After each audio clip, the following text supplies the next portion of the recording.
Hey guys, Tim and Dave here from the Single Malt Review, bringing you yet another one from Waiheke.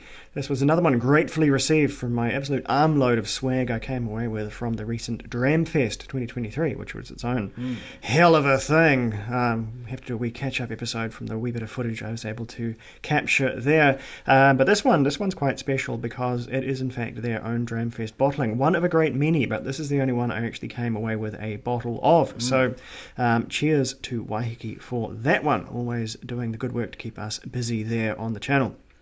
And this one I really am I'm quite excited to see Dave's impressions on this one, because I've tasted it, I love it, but this is a whiskey made to get Dave to give him the like, Dave's out here scoping these whiskies every day, and this one the promise is here, so I really want to see Dave's impression here. I also want to see him try and open the box.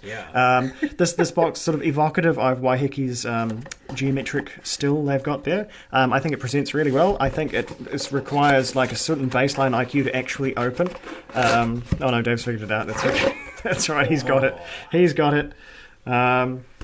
And what this one is part of their Dyad range, which we'll have seen already. And the Dyad range is a wine cask influenced range. And the cask in this one is really quite special in that it's port, but it's not just port. It's port by way of a very, very local confluence of things. What do we got here, Dave? Well, okay, this has been matured 4 years in bourbon casks in the fairly common manner. And then, though, had a generous finish in some local wine barrels, port style. I won't call them port because they're not, I guess, strictly speaking port, but nonetheless, because it turns out Waiheke Island's original claim to fame was wineries.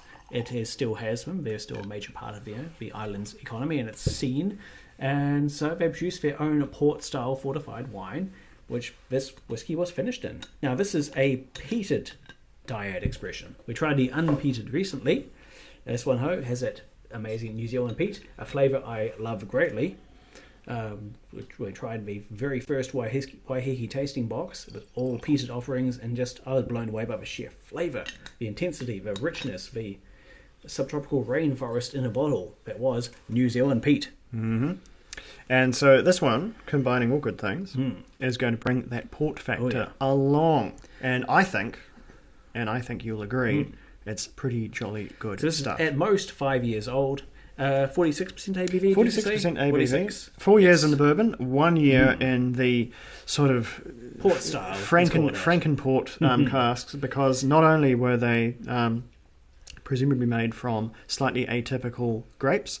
I should know this. I did it was an exam question years and years ago, but it escapes me what the grapes used in port are actually called, but they are Portuguese variety, and I do not think we grow them down here. Similarly, port would normally be aged in European wood, not American white oak, so it's a bit of a weird port. And it's a port-style wine that matured in the tropical climate of Waiheke Island. Then those barrels used to mature whiskey, or to finish whiskey rather, in exactly that same climate. So it's all that bombast you'd expect from a warm climate maturation. For sure. I'm just going to take the bottle away before it futzes with our focus, as they want to do. Because the action, folks, the action is right here. Look at that colour. Stunning, dark, almost copper colour. And it lets you know straight away.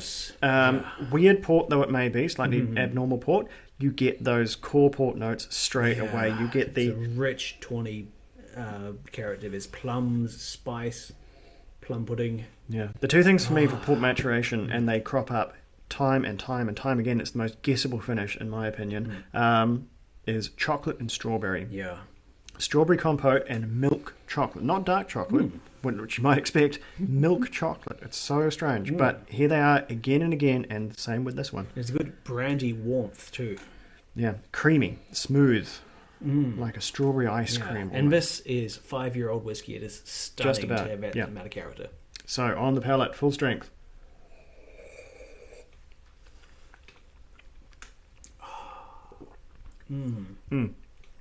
There's that New Zealand peat. It's not the kind of oily, sooty heft which makes Isla peat so exciting. It is full of minerals and timber and vegetation. It is herbaceous and leafy, loamy. Yeah, if you want to get the rundown on our sort of full thoughts on how New Zealand Peat presents, then you should catch up with our first tasting of the sort of work in progress series from Waiheke, because I think we go over it in more exhaustive detail then. But the key takeaway is that New Zealand Peat is absolutely nothing like Scottish peat, especially absolutely nothing like Isla peat. There is none of that iodine, fishy, barbecue characteristic. It is almost floral. I get almost a lemon myrtle, lemon balm kind of a thing. It's gentle, and the way that it locks together with the spirit is much more, I think, sympathetic to the flavours of the malt whiskey, especially in its younger years, whereas you get a peated Isla, and it's like, here's the whiskey underneath, and then boom, here's the peat all over the place. The peat is the headliner here. For this one's, for Waiheke's offerings, and for all New Zealand peated offerings, it's so much more subtle, and I think it blends together in knits together in a more seamless way. It's much more of a walk in the woods than a trip down the coal mine, and that pairs nicely with the rich, heavy fruitiness, the darkness and the chocolate and the layers and spices of that port finish, and then just for wood and the sweetness and lightness from the bourbon cask. So I think this drinks really, really well at full strength, 46%. I like it at its full, naughty full strength, but you do get a little bit more of a fresh and fruity thing with a wee bit of water. Plenty of headroom for that. Yeah, even on the nose, just freshens it right up. You lose a lot of that strawberry and chocolate, but you get a bunch of red fruit coming through. Currants, also some lemons. Some of the bourbon cask is starting to reveal itself. And much fresher, fruitier on the palate. Ginger and marmalade. But as good as it is, I like it full strength. I like that oiliness, that really confected goodness coming through. Yeah, this is, I believe I mentioned this on previous Waiheke peated whiskey tastings, but it is bringing me back to thoughts of basically hiking and camping in the forest when I was younger. Some of the damp sort of subtropical woods near my hometown. It's that same kind of the smells of sensations. It's all there, plus just the richness of a lovely port finished whiskey. Now this one is really good. This one is 5-year-old whiskey. It's really good, and it's almost a problem. It's almost a problem how good this one is, because there's a range of thoughts I have when tasting New Zealand whiskey, which is in range of ages. This is about middle of the road now. Our oldest craft whiskey, ignoring the old, reliquary of casks from our long, long lost big distillery, Willowbank. Some of which are still maturing and are now well in excess of 30 years. The new wave of whiskey, modern whiskey, the thought I so often have when I taste it is, well, that's getting there. That's getting there. I can see the promise. I can see where this is heading. The problem with this whiskey is that it is not getting there. It is here. It is outside the window waiting. And it has been there all evening.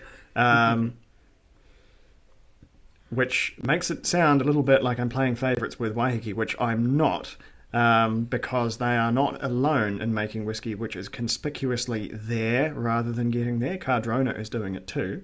There is plenty of older, very, very complete whiskey out there. We just haven't tried all of it yet, and that's part of my mission this year, is to get some of the the best and brightest of New Zealand whiskey on the table. But my goodness, if this isn't one of them in a really, really phenomenal way. That's a very, very long-winded way of saying 91. Boom. 91, done. What do we think? I'm in a very similar ballpark. I'll go even higher at 92 because of how well this ticks all my flavour boxes, as you rightly predicted. And I'd say, you said a note of caution about how quickly this has matured to its peak.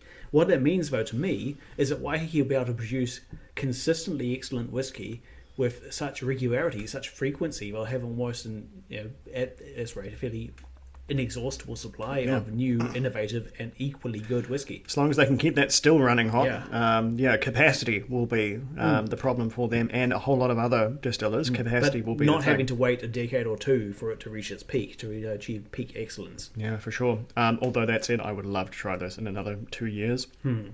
I think if it was maybe a 50-50 maturation in the bourbon and the port, this could be 100%. Oh my matured. goodness! Oh, Wow. now you're talking. Now that's incendiary talk now. But we'll see. We'll see. We never know what we're going to get from Waiheke. But thank you once again for giving us so much to chew over here on the table. And goodness me, New Zealand Distilling, we are really going places with this one. So join us on our journey through it this year. I'm really, really going to make sure we feature it.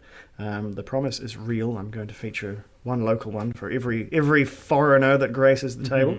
So this is only the beginning. Sláinte, thank you very, very much. I hope this was of some value to you.